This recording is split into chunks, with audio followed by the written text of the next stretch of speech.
दोस्तों, जैसे कि कहा जाता है कि बिहारी आदमी को लिट्टी चोखा और सत्तू बहुत पसंद आता है। अब चूंकि मैं बिहारी हूँ तो लिट्टी चोखा तो मुझे पसंद आना ही है। तो मैं लिट्टी चोखे वाले भैया के पास गया। मैं बोला कि मुझे लिट्टी चोखा दे दीजिए, लेकिन मैं आपको पेमेंट पे फ़ोन पे से करूँगा। उन्होंने कहा ठीक है, लेकिन ये बहुत रिस्की है। इसमें ऐसा हो जाता है कई कई बार कि पेमेंट बता देता है कि निकल गया है, और मेरे मोबाइल में भी बता देता है कि पहुंच गया है, लेकिन पैसा पहुंचता नहीं है। तो मैंने उन्हें बोला कि हो सकता है कि आप मैसेज वाला सेट कर लिए हो, या आप देख नहीं पाते हो कि आपको पैसे की जगह पर मैसेज पहुंच गया, आप इसको ठीक कर लीजिए। तो फिर मैंने उन्हें इस ऐप के सिक्योरिटी बारे में बताया, और ये बात कहा भी कि इस ऐप को करोड़ों लोग यूज करते हैं। इवन एज बैंक के कर्मचारी भी यूज करते हैं, और ऐसे ऐसे लोग भी यूज करते हैं जो कंप्यूटर एप्लीकेशन में महारत हासिल किए हैं। अगर इस ऐप में थोड़ा सा भी खराबी होता तो इस ऐप से लोग पैसा ट्रांसफ़र क्यों करते हैं।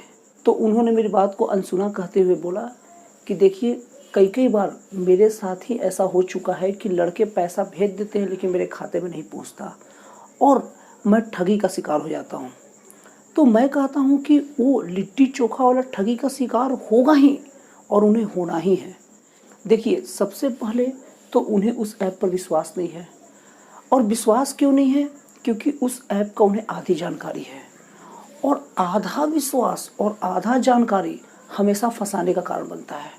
अगर आपको कोई चीज़ पर आधा विश्वास है, या उसके बारे में ठीक से जानकारी नहीं है, या किसी भी रूप में संतुष्ट नहीं है, तो आप उसके साथ अपना डीलिंग मत रखिए।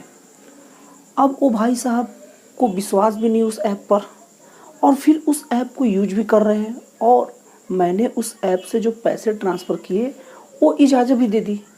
मैं कहता हूँ कि वो लोग ठगाएंगे ही जो लोग आधा विश्वास करते हैं और आधा विश्वास नहीं करते हैं। देखिए, वो व्यक्ति कभी नहीं ठगाएगा, वो व्यक्ति कभी नहीं ठगाता है जो इंटरनेट बैंकिंग का यूज करता ही नहीं है। वो सीधे बोलता है कि भैया मेरे को तैरने नहीं आता ना, तो मैं नदी में पैर ही नहीं रखूँगा। वो व्यक्ति कभी नहीं डूबेगा। और दूसरी तरफ देखा जाए तो करोड़ों यूजर भी इस ऐप से नहीं ठगाते। कारण क्या है कि उन्हें इस ऐप पर विश्वास है, और वो पूरी तरह से इस ऐप को परख लिए हैं, और वो इस चीज़ को भी समझ गए हैं कि किस तरह से पैसे जाते हैं और किस तरफ से मैसेज जाते हैं। उन्हें मैसेज और पैसे में भ्रम नहीं है। और सबसे बड़ी ताज्जुब की बात है कि मैंने उस व्यक्ति को समझाने की कोशिश की कि आपको धोखा कहाँ से मिलता है, आप इस चीज़ को सुधार लीजिए। तो आदमी एक सुर में सुनने के लिए तैयार नहीं। मतलब वो व्यक्ति एक तरफ मान भी चुका है कि ये ऐप घोटालेबाज है, ये ऐप पैसे के साथ धोखाधड़ी करता है, और दूसरी तरफ वो इस ऐप के साथ खड़ा भी है। उसको हटा क्यों नहीं देता? दोस्तों, ये नियम केवल ऐप पर ही नहीं, हमारे आसपास आने वाले बहुत सारे व्यक्तियों पर भी लागू होता है। हमारे जीवन में कई बार ऐसे व्यक्ति आ जाते हैं जो हमसे कहते कुछ और है और करते कुछ और है। आज हम बोलते हैं कि ऐसा आपने क्यों किया, तो कुछ बहाने वहाने बना कर टाल देते हैं। फिर अगले बार वही गलती करेंगे, आपको कहेंगे कुछ और, करेंगे कुछ और हमें समझ में नहीं आएंगे, हम कन्फ्यूज रहेंगे उसको लेकर, और हम उसको अपने जीवन से बाहर करने की जगह उसकी शिकायत करते रहते हैं।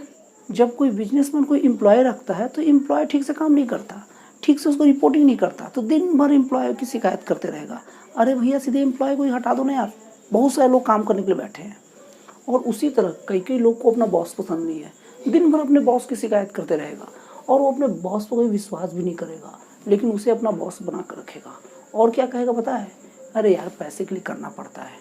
क्या इकलौता वही व्यक्ति इस दुनिया में?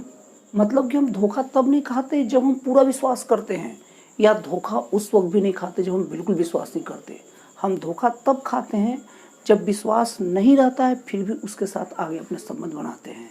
तो दोस्तों, आज से आपके जीवन में चाहे कोई व्यक्ति हो, चाहे कोई ऐप हो, चाहे कोई वस्तु हो, अगर वो समझ में ना आता हो ना, तो उससे दूरी बना लीजिए।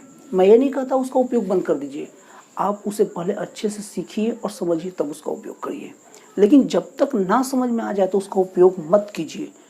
तो दोस्तों, आज से कोई ऐप हो चाहे व्यक्ति हो, अगर आप उसके बारे में ठीक से जानकारी इकट्ठी नहीं कर पा रहे हैं, अगर आप उसे ठीक से नहीं समझ पा रहे हैं, तो आप उसे अपने मोबाइल से या अपने जीवन से हटा दीजिए। मैं ये नहीं कहता कि कोई ऐप का आप यूज मत कीजिए, लेकिन ऐप का यूज करने से पहले खास करके ऐसा ऐप जिसमें पैसे का लेन देन होता है, पैसे का ट्रांसफ़र होता है, आप उसे पहले अच्छे समझ ले, तभी अपने मोबाइल में रखें। नहीं तो कहीं ऐसा ना हो कि आपके खाते से पूरे पैसे कोई बाहर कर दे। और ठीक यही रूल हमारे जीवन में आने वाले लोगों पर भी निर्भर करता है। अगर आपके लाइफ में कोई आपका यार दोस्त ऐसा है जो आपसे कहता कुछ और है और करता कुछ और है, और कभी आपको सही जानकारी नहीं देता, अक्सर आपको अंधेरे में रखता है, बात बात पर सरप्राइज दे देता है, तो आप ऐसे लोगों से दूरी बना के रखिए, क्योंकि आप उसे समझ नहीं पा रहे हैं तो आपके लिए वो घातक साबित होगा। तो दोस्तों फाइनली मेरे वीडियो का सार ये है कि धोखा वही खाता है जो आधा विश्वास करता है। वो कभी भी धोखा नहीं खाता है जो बिल्कुल विश्वास नहीं करता, अपने लाइफ से सब चीज़ आउट कर देता है।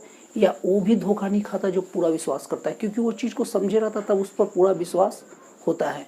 तो आप भी अपने जीवन में जो भी चीज़ रखें पूरे विश्वास के साथ रखें, नहीं तो उसे ना रखें।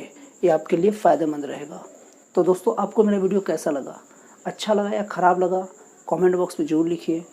और अगर आपको ये मेरा वीडियो पसंद आया हो तो प्लीज़ आप इस चैनल को सब्सक्राइब कर दीजिए, ताकि इस टाइप का जब भी मैं कोई नया वीडियो अपलोड करूं तो इसका पहला नोटिफिकेशन आप तक पहुंचे और आप इस वीडियो को सबसे पहले देख सकें।